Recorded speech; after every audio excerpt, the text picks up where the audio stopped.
Hello everyone. তো আমি কবিতা আর আমার নতুন ব্লগে তোমাদেরকে ওয়েলকাম জানিয়ে শুরু করছি। তো এখন বাজে মোটামুটি 8:30। আর আমি এখানে ঘুম থেকে উঠে আমার রোজকারের কাজ মানে ঘুম থেকে উঠে ব্রাশ করে চাটা খাওয়া হয়ে গেছে। চাটা খেয়ে নিয়ে বিছানাটা তুলতে এসেছি। তো এখানে আমি বিছানাটা তুলে নেব। আর বিছানাটা মানে আমি না খুব ভালো করে গোছাতে এখন পারছি না। আর দাঁড়িয়ে দাঁড়িয়ে যতটা সম্ভব ততটাই করছি।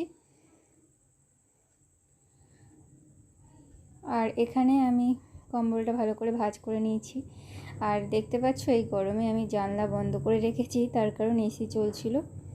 আর রাতে এসিটা না চললে না একদমই ঘুম আসে না এই সময়। আর এই সময় আমার যেন প্রচণ্ড গরম লাগছে। তো অনেকে বাড়ির বড়রা অনেকে বলে যে এই সময় গরমের ভাগটা অনেকটা বেশি লাগে মানে সুস্থ মানুষের তুলনায়।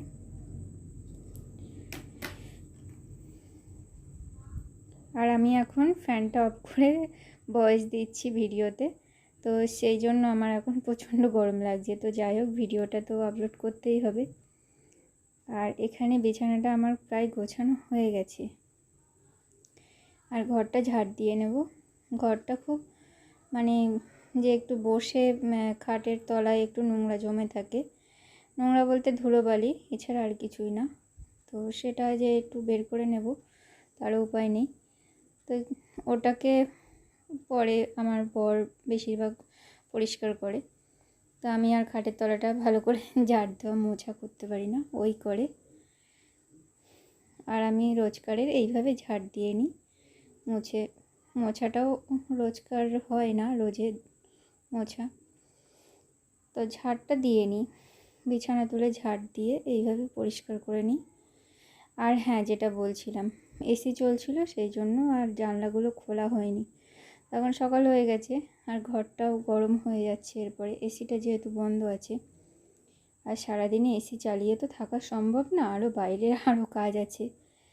তো সেই জন্য রান্নাবান্না করা, তারপরে ও বেরিয়ে যাবে, ওর খাবার রেডি করা, তো সেগুলো তো করতে হবে।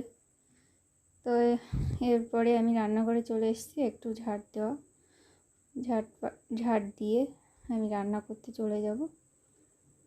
আর আজকে রান্না বেশি কিছু করব না, আজকে গরমটাও পড়ছে, মানে রোদ্দুর নেই সকাল থেকে, কিন্তু অসম্ভব গরম। আর এই গরমে আমি তো একদমই থাকতে পারছি না। আর ও বলছিল যে তুমি রেখে দাও, পরে আমি করে দেবো। আমি বললাম যে না, আমি যতটা পারি করে নিই, তারপরে না হয় কিছুটা, তারপরে তো জল টল তোলা তো আছে, রান্নার জল। আর রান্নাটা দাঁড়িয়ে দাঁড়িয়ে করি একটু, আর মানে একটু কষ্ট হয়ে গেলে আবার একটু বসে নিই, এরকমভাবেই করি। তো আমার ঘর বারান্দা সবই ঝাড় দেওয়া হয়ে গেছে।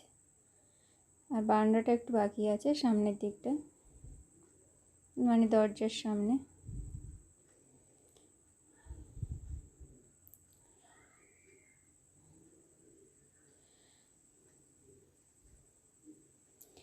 আর এই কালকে না বিকেলবেলায় মানে ঝড় বৃষ্টি মতন হয়েছিল, বৃষ্টি খুব একটা হয়নি, ঝড় হয়েছিল। আর সেই ঝড়ে জানলা দিয়ে এত ধুলোবালি এসছে, মানে একটু ঝাড় না দিলেই নয়। এমনি সময় তো ঝাড় দেওয়া মোছা আমার সকালে হয়ে যেত। তো এখন যেহেতু মোছা টোছাগুলো ডাক্তার বারণ করেছে বেশি মানে কাজ কষ্ট করে না করতে, সেই জন্য আর এগুলো করি না, আর আমার বড় করতে দেয় না। আর টেবিলটা মুছে নিলাম, টেবিলে এঁটো বাসন ছিল সকালের, বাসন মাজা হয়ে গেছে, শাশুড়ি মাজে। আর টেবিলটা আমি এঁটোটা মুছে নিলাম,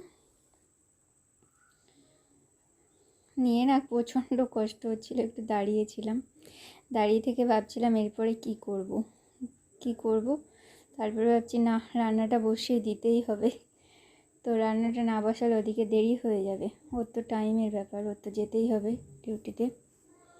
আমি এখানে রান্নাঘরে চলে এসেছি আর চালটা নিয়ে নিয়েছি চালের ড্রাম থেকে, চালটা ধুয়ে ভাত বসিয়ে দিয়েছি।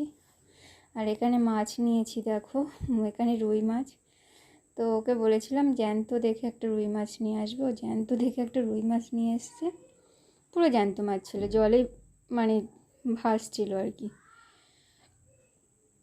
মাছওয়ালাদের কাছে দেখবে অনেক সময় ট্রের মধ্যে জল দিয়ে জ্যান্ত মাছ রেখে দেয়, তো সেই মাছ গোটা রুই এনেছে।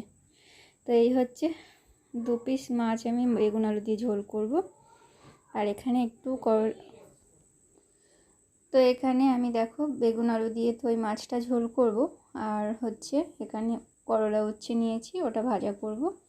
আর ভাতটা প্রায় হয়ে গেছে, আর ভাতটা এখনও একটু বাকি আছে। প্রায় হয়ে গেছে বলতে ভাতটা সবে ফুটছে। তো আমি যে চালটা রান্না করেছি এই চালটা বেশি ফুট খায় না, এই জন্য বললাম ভাতটা প্রায় হয়ে গেছে। আর একটু ফুটবে, তারপরে ফ্যান ঝরিয়ে নেব। আর এখানে মাছটা নুন হলুদ মাখিয়ে নিচ্ছি, সেই সঙ্গে করলা উচ্ছেগুলো আর কি নুন হলুদ মাখিয়ে নিচ্ছি।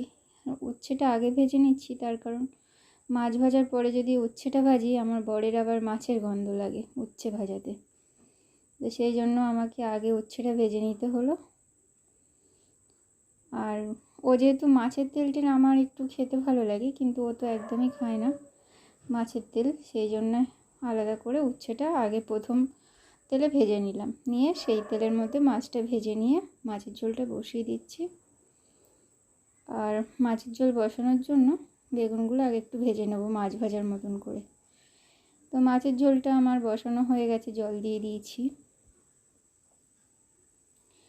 তো আমার রান্নাবান্না সব কিছু কমপ্লিট, তোমাদেরকে দেখিয়ে দিই একবার। তো এটা হচ্ছে মাংসের তরকারি, একটু ফ্রিজে ছিল, ভাবলাম কালকে সোমবার আজকে খেয়ে নেব এটা, আর রাখবো না। আর দেখো ভাতটা আমি হাঁড়ি থেকে বের করে রেখে দিয়েছি, হাঁড়িটা মেজে নিয়েছি। এখানে পাট শাক ভাজা, উচ্ছে ভাজা, ডিম ভাজা, আর এখানে মাছের ঝোল। তো আজকের এইগুলো দিয়েই আমাদের দুপুরের খাবার সেরে নেব। খাবারটা আজকে ভালোই ছিল, গরমের মধ্যে আর এর থেকে আর বেশি কী বা করবো।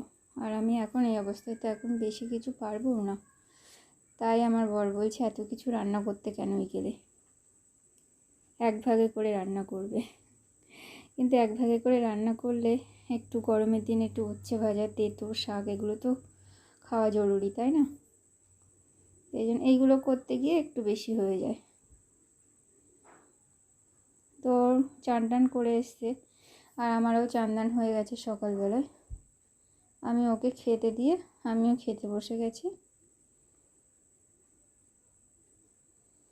আর মাছটা আমি যেহেতু খাই না, অনেক দিন পর খাচ্ছি, মাছের ঝোলটা বেশ ভালো লেগেছিলো।